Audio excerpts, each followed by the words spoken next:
Welcome to Spaghetti Launchers, the world building podcast, where we throw spaghetti at the wall and it is up to you what sticks. I'm Kyle. I'm Ethan. Welcome, folks, to another Takeout episode today. We are going to be discussing Harry Potter. I'm not singing that theme music because I don't want to get sued. This is our second Takeout episode, which is just a way for us to take a singular property, in this case Harry Potter, and find some pieces of its world building that we think are really cool or could be improved upon, and see how we could broaden out and apply it to another piece of whatever you're working on. Yeah, I'm not trying to be another. There are so many videos out there pointing out the flaws in Harry Potter and in Star Wars and in every other media. Like, a lot of world building does not stand up to scrutiny. And Harry Potter's a pretty egregious example. It's pretty bad. Also, fuck J.K. Rowling. She's a piece of shit. However, the world she created iconic and really fun. A lot of it, as Brinley Mulligan said, is the work done by John Williams. Yeah. And the movies, making it just seem so fantastical and whimsical and beautiful. I saw an interview with him and Matt Mercer, and they were talking about you want to shit on the Harry Potter world building, but all you fuckers know your Patronus charm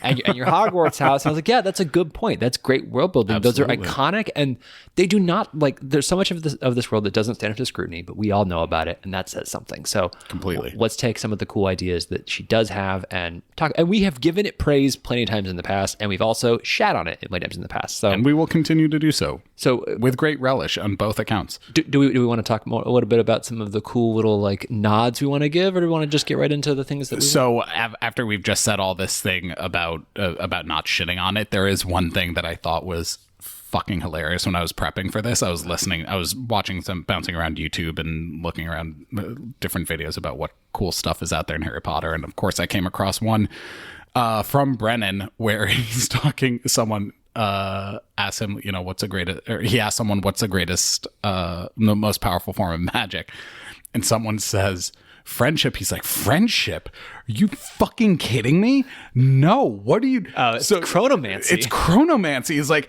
the greatest power of friendship is love. So are you suggesting that everyone out there who was successfully killed by Avada Kedavra wasn't loved enough? That's terrible. Fuck you. And I died. It was so funny. Yeah. And so it's a glaring hole in there. Wonderful for storytelling. Yeah. Terrible for world building. Yeah. But absolutely hilarious. Yeah. I did like the idea, though, of a cool idea, not the main one that we're going to talk about, of the idea of a self-sacrifice or of a sacrifice providing a magical shield around something. Yeah, I think that's a cool idea that you can take and apply elsewhere. Yeah, it's a great way to say that is a counter that can exist. It's a counter spell. Is I'm willing to sacrifice my life to counterspell your ultra powerful spell. Right.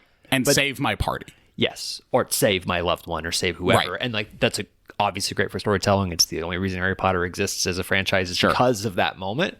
So I think that's a cool little thing that you could extract elsewhere. I think, stuff like the Hogwarts houses, which are just based off of general British schooling and Oxford and all that. But you can take that and you can make it not problematic by, I think, really just not boiling down children into one singular trait, as Patrick Rothfuss said. It's like, here, you can be defined by one thing. Right. Now, good luck being mentally healthy in the next 20 years.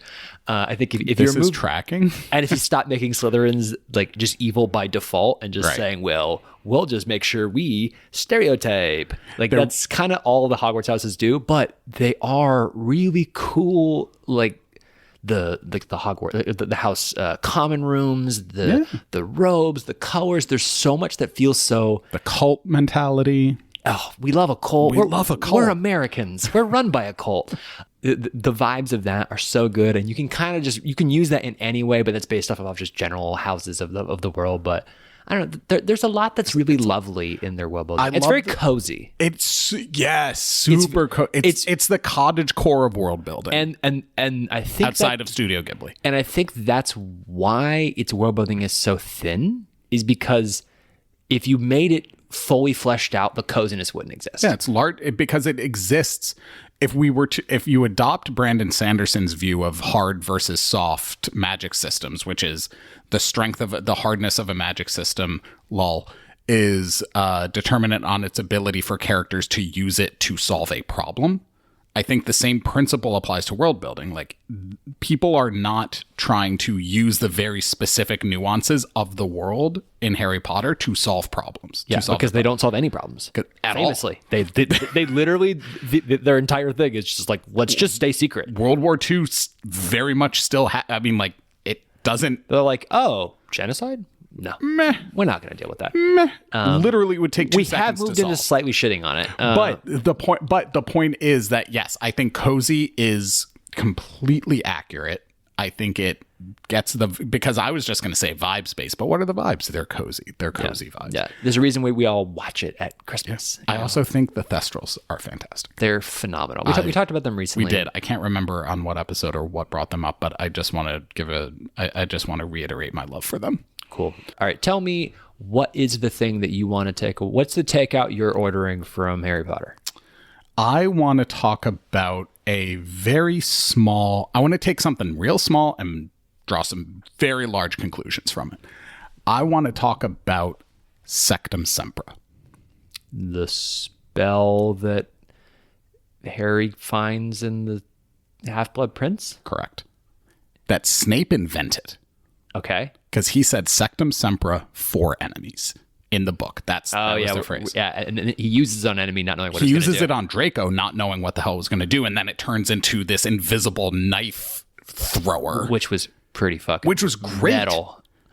But you'd never seen that before, and he just used a spell that no one had ever heard of before because Snape invented it. And I was like, Snape invented magic. He created a spell. Does that mean theoretically in the Harry Potter world that anyone with a basic knowledge of Latin could just start throwing out spells? Like, just start saying Latin words, just trying to combine them and waving your wand around until you figure it out. Like, it got me thinking, how the hell does someone create a spell? That's fucking cool. And then I started thinking about, well, in the 7th book, then there's this whole big deal made about the fact that Voldemort is flying without the use of a broom or a flying motorcycle or something. He's flying on his own, which up until that point, no one had ever done before. So he clearly invented some new form of magic as well, or a new spell that allowed a human unassisted flight. Yeah. Like, people are starting to invent magic. That doesn't happen super often in media. It happens a little bit in D&D, where you know, like, you have some spells, and I'm stealing now from Matt Colville, but where it's like, you know, you've got Bigby's hand because Bigby invented it, or you've got Mordenkainen's magnificent mansion. Yeah. And you know who invented it. They're the ones that invented that spell. That was the Circle of 8. But who the fuck invented Fireball? Just some college kid. Right? But I started thinking the creation of magic is really interesting because so many stories are are focused on learning of magic or rediscovery. Like, everyone's trying to find, it's archaeology. They're trying to find and unearth some ancient, lost, forbidden, terrible magic. It's this idea in fantasy that you have to go backwards. You have to go backwards to find something great. Even in shows like Dragon Ball Z, Vegeta's constantly saying, are you ready to see a power that's not been seen for thousands of years? He says it like every other fucking episode. It's like you're always trying to rediscover the past. Some great past. I want to see more about the creation of magic. I want to see someone actually thinking through how do I take what we've learned and discovered already and add to it. That's a really cool idea to me. I have a few reactions. First, it's crazy that he invented that when he was a 6th year. Yeah. He invented that. He was a kid. He invented that spell. Did he use it on somebody? Probably. Who the fuck did he kill? Snape just murdered a guy in high school and then just got away with it? Holy shit. Or did he just test it on like Suddenly all the birds in Hogwarts just stopped chirping. Fucking psychopath behavior. That's how they start. So anyway, that's like Lily dodged a fucking bullet. She dodged several knives. So that's interesting. And then thinking about it, like in the Hogwarts and the Harry Potter example, is that's like that book is a great insight into Snape. And it's a great insight into the fact that these professors are supposed to be the best wizards, right? Like they hire Lockhart because they're like, he's the greatest, slayer of dark, beasts in the world, and he's fucking fraud, obviously. But like, they're trying to get people who are so good at this, but we never really get a sense of that. And, and I mean, it's told from the perspective of children. It's a children's book. Sure. These are children's books. And like, your teachers are not fully fleshed out humans when you're a kid. No. But when you get to be like in late high school and into college, you have a sense of how accomplished they are. Mm-hmm. Because now you have the ability to comprehend that. By the end of the stories, we should be learning that McGonagall invented this spell and invented that spell and is responsible for all these things. But all we know is Snape is really good at potions because he has a whole book about it. Right. And he invented this spell. That he went out of his way. He found shortcuts that are better than the book. And like, who's out here doing the research? And I'm not saying that every teacher has to do their own research. I mean, in America, we push that, but there's a great point that sometimes teaching is more important than creating on your own. Absolutely. And so I think that there is something to be said for research not being the primary focus. But I think we got to include some research. Where is it happening? The Ministry of Magic, where's their research? Yeah. Is there a wing of researchers at the Ministry of Magic? Why isn't there like... Where's their CERN? Yeah. Why doesn't that exist? So, okay, so say you're looking at any other world, we're applying these to other worlds, right? And you have a wizarding school. There should be like, because like, you have a lot of schools where you have just the research faculty, and then you have teaching faculty, right? Like a teaching hospital. Yeah, like I went to a liberal arts college. They all are just there to teach, right? And then so these are just the teachers, and then there are other people at other places that only do research. That's their entire thing. Mm-hmm. Why isn't there like the Bell Labs of? Yeah. Shout out to Severance. Bell Labs is a real... Yeah, but Bell Labs, they're the building that they have in New Jersey. It's like the iconic building is being used for Severance. Sorry, yeah. Gotcha. Anyway, like have these research setups. Why don't those... They should be... A wizarding school should be inventing a new spell once a year. Every couple of years. Yeah. You should be in a D&D campaign where you have a wizard who is out and about, and then when you come back to the capital city, after like a 6-month in-game module, you go to the wizarding school and you get an update on where they're at with this one spell that's progressing, and the DM hands an experimental spell to that player and says, go workshop this, come back and tell the school what you learned, and then you as the DM can edit the spell and say, okay, now here's the final version of this homebrewed spell that you get to use now, because this is a research institution and you're a part of it. I fucking adore that. Also, what role would you make someone do to defend their dissertation?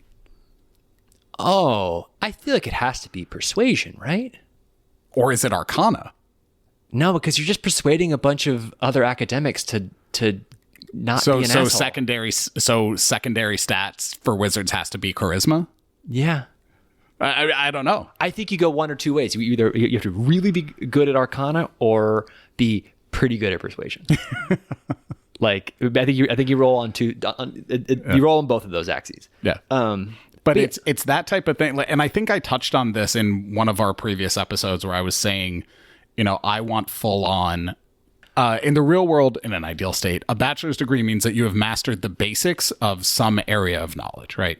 A master's degree means that you have mastered the totality of it. A doctorate is when you are contributing to the body of knowledge. Yes. I think the same principle should exist. I love your idea of the DM handing you one. I think also that would be a great hook for a player to work out with their DM to say, I want to invent I'm tired of lightning bolt and fireball. I want to invent a lightning ball.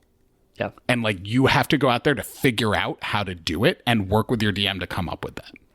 Right. And that mechanic is a great idea. Yeah. Well, and I mean, there are rules in like in the D&D books about how to create spells, but from a like... Are there? Yeah. Oh, I didn't know that. Yeah, I think so. Huh. I think in the D&D handbook or the DM's still guide, regardless. Yeah. More people should be using it is my point. Yeah, but I think like for something like that, it's like that's pretty simple too, where it's like, here's just a story reason for you to do a thing where I'm literally just going to change the damage type of a spell. But I think in a more, non-TTRPG sense, if you have a world where in Harry Potter, the technology that we see that these wizards deploy is old and isn't evolving. We don't know of any of these, of any tech magic, any magic that is new. Right. It's, it really lingering in the past. Right. And maybe there's a subtle change over time, but there should be technology beyond just literal spells that is being invented. I agree. The real world, we have new tech all the time. We were talking for like 30 minutes about Vine earlier and early internet days and whatever. Like Vine is not early internet, but FYI. It exists on the internet. Yeah. But why didn't they invent why didn't they perfect the flu network? Why is it so hard to use the flu if you don't sit Harry fucks up barely and then he goes to a different spot? Why don't you change that? Why can you write down the destination? What if you're mute? What if you're deaf and you can't effectively pronounce? Why can't you just come up with a new tech on an existing magic? Right. What is it about the time turner that makes it work, and can it be replicated in any other form? Yeah. That the research questions can be posed within stories, and you can say, well, no one knows yet. But you could also have one where it's like a research question has been posed by somebody and they're making progress. I think part of it might be because research in real world, when you think about it, is so it's actually, you can make it dramatic, but it's kind of boring, right? You have to control variables very specifically. You have to know exactly, right? It is a lot of grunt work and paperwork, which is my nightmare. But fuck it, that's a part of the fantasy world, is working through all that.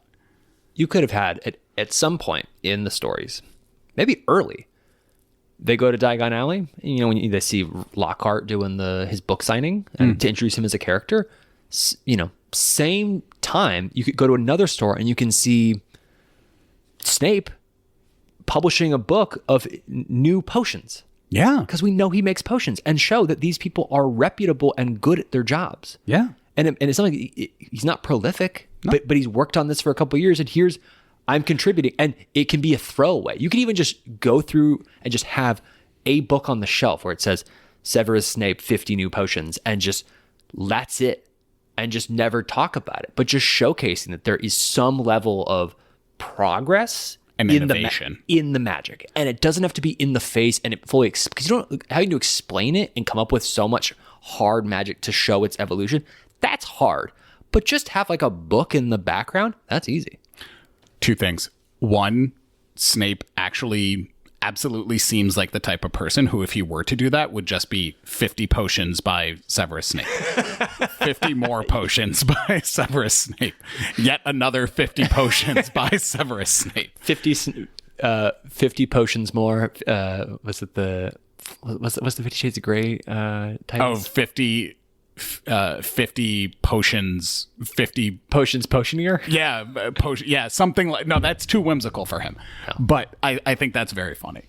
Two, never once is it explained why Dumbledore is so powerful. Yeah, it's just, he is powerful, and we accept it because, like you said, teachers are like parental figures, stand-ins for God. And we know right? he defeated Grindelwald back in the 40s. But is or whatever, it that he makes connections between spells faster than others, that he's able to switch around, like you said, damage types better than others? I don't know, but let's get some explanation into that and talk about, again, the innovative side of magic and learning, where we are looking forward to the future and to progress, not just focused on uncovering the past. Vote Ethan 2028. He's going to make magic again. Hell yeah. All right. What you got? All right, let's moving on to mine. I was thinking, I love everything that's in Diagon Alley. I think it's all great vibes. Yeah, Diagon Alley is dope. So cool. Really, do you know that the origin of the word is the phrase diagonally? Interesting. It's Diagon Alley, diagonally, because she wanted apparently something to be not. Yeah, ironically, not straight and a little off center. Ollivander's wands are really interesting, and it's such a throwaway in the first book, and it doesn't really, and wand rules become obviously very relevant, especially at the end. But the wands in the beginning, I have issues with the wand lore at the end. We'll talk about it later. Yeah, okay. But the idea of the setup of the wand works so well, and it is so magical. It's this here's this thing that's going to be with you for the rest of your career as a wizard, and it's special, it's yours, it will pick you. How lovely. How magical. This is my rifle. There are many like it, but this one is mine. Oh yeah, I was thinking, this is my rifle, this is my gun. No. I think this idea has been applied elsewhere to a degree of having the weapon be associated with a person. Sure. But I wanted to say, well, what if every single weapon in the world has, like everybody has to pick their weapon, and it has that same connective tissue of, it has the phoenix core, it has the dragon core, it's got the basilisk, whatever, it has something within it that will align well with you and give it a special property. So this sword has a hippogriff feather in it, so it's incredibly light and flows through the air fast. This one has part of a phoenix in it. This sword, when you cut somebody, it will somewhat like it will cauterize the wound. I don't know, like there's something, or some you can flame in it. heal with it or something. Or it can catch fire, like the guy in Game of Thrones. Yeah, you can create some sort of special property with these, and then you have to pick them. And if it's not right, it won't be able to do its little special benefit, and it might not swing quite as well. It might be too heavy. It might be. It might be uncomfortable to hold, and the grip starts kind of warping itself, and it's like, unable to really be wielded by you. And you can apply this to other weaponry as well. Maybe the bow and arrow can't shoot straight if you're not the right person to be shooting that bow and arrow. What if you had a bow that the string was like Medusa hair, and it was just, or Gorgon hair, so it was just strings of snakes. Oh yeah, awesome. And so you can come up with 1,000 different versions of the same type of thing of what is this one is made of a specific metal that is from that mountain and that mountain alone. It's from the pits of this volcano. That's where we got the metal that is made, being used in this, whatever. And that specialness goes a long way. And I wanted to just apply that to any other type of weapon or object. And that's kind of the end of the idea.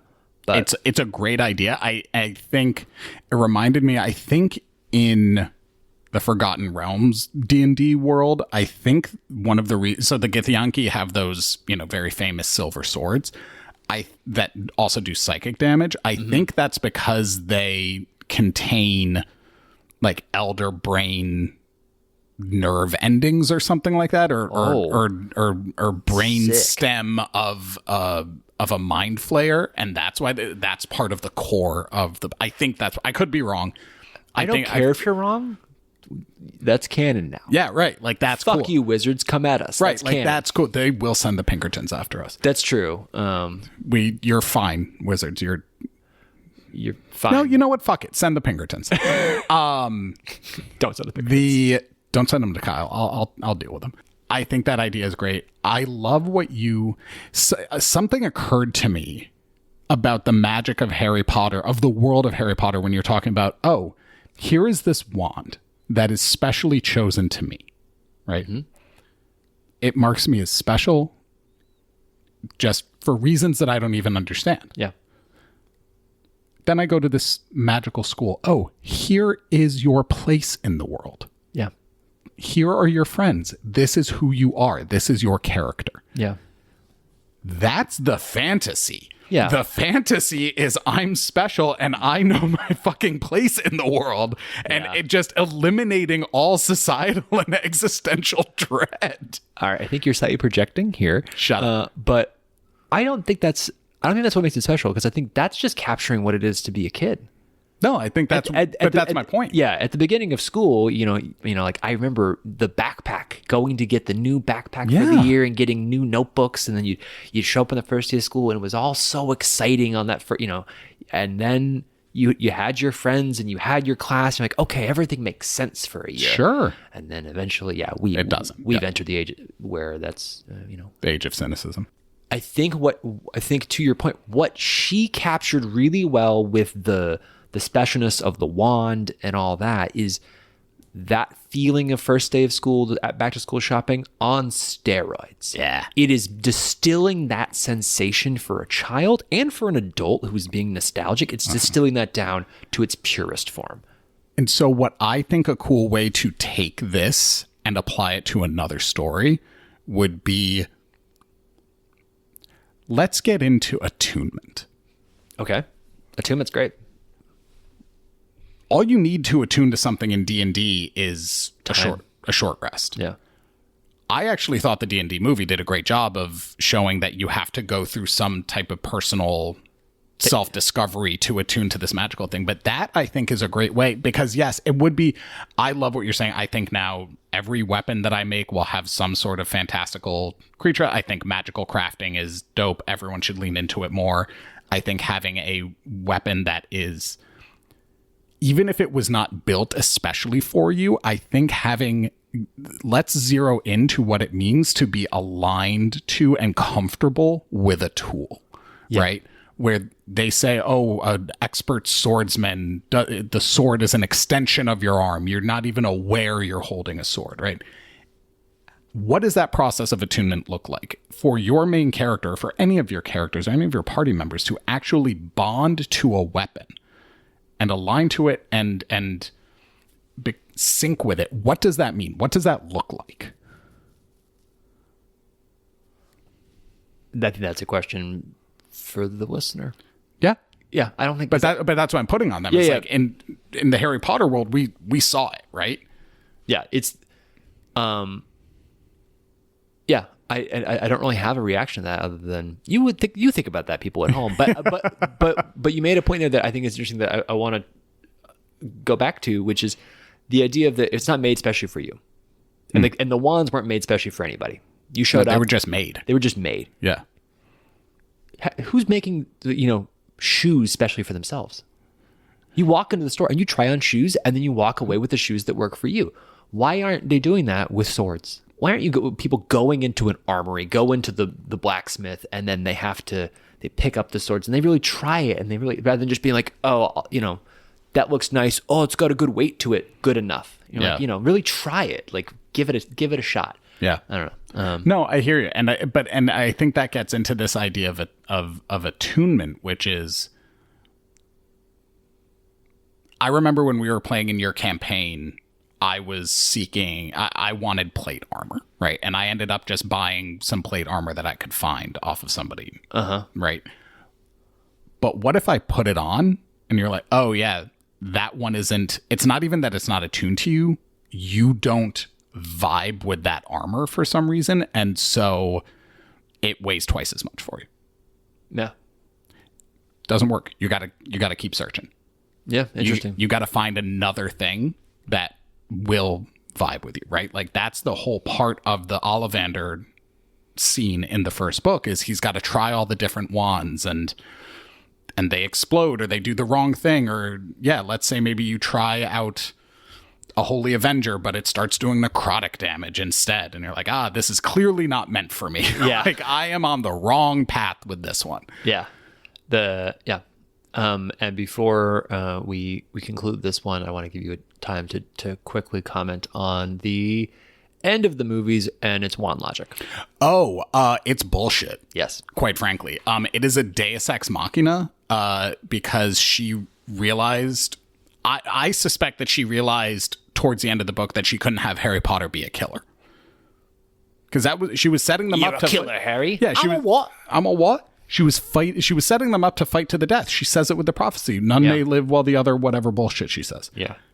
So what, Harry Potter's just going to have to kill him? Avada Kedavra? She had to have some mechanic for making Harry Potter not be a killer. So that's why suddenly in the last book, we get all this shit about the wand lore, and Harry beat Draco in a wrestling match who had disarmed Dumbledore. So technically because Harry dominated Draco, he actually controlled the Elder Wand, and that's why Voldemort couldn't kill him with it.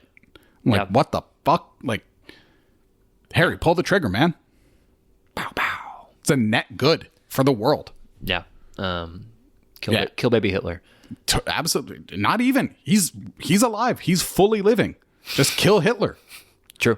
that good complaint and a great little way to say that the logic of the weapon in the system that I'm talking about should be consistent, where it isn't, oh well, you disarm me, now you get my thing. Yeah, it shouldn't be that. That's really flimsy. It's really flimsy, and it creates problems down the line, and it doesn't really add anything on the front end either. So all right, so then Ethan, we don't do frozen lasagna for these takeouts because we've already eaten all the takeout. We forgot to order anything else. So why don't we just?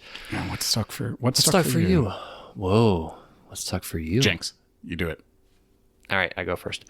I really like the idea of Snape and his books. I think is great. Of the 50 potions thing. I think 50 more potions. I think that's fantastic. I think that generally the idea of I think the idea of the research is just it works. Having institutions, having a forward progress in the magic is fantastic, and I think that really stuck out to me as something that you can just use everywhere.